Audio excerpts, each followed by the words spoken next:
সুন্দরভাবে প্রস্ফুটিত হয়ে গেছেন এনারা, দেখেছ এই বিকেলবেলা। কিন্তু এখনও কিন্তু পুরোপুরি বড় হননি এনারা, আরও বড় হবেন জানোই তোমরা।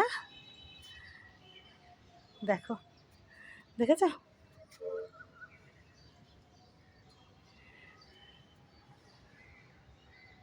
আর ওই যে কুড়িখানা দেখছো, উনি হয়তো আগামীকাল প্রস্ফুটিত হবেন, বুঝেছ?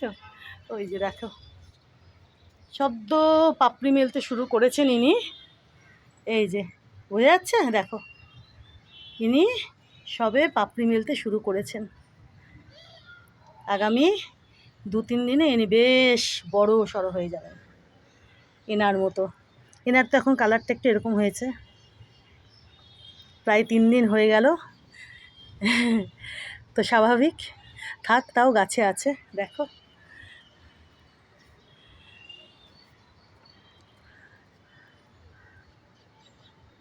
চলো এবার বাকি গাছগুলোতে জল টল দিয়ে দিই।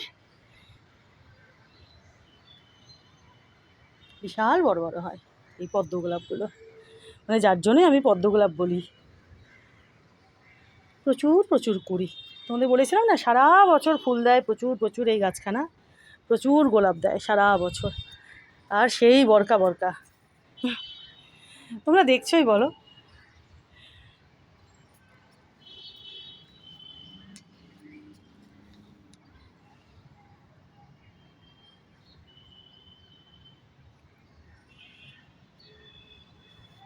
চলো এবার ফটাফট বাকি গাছগুলোতে জল টল দিয়ে দিই।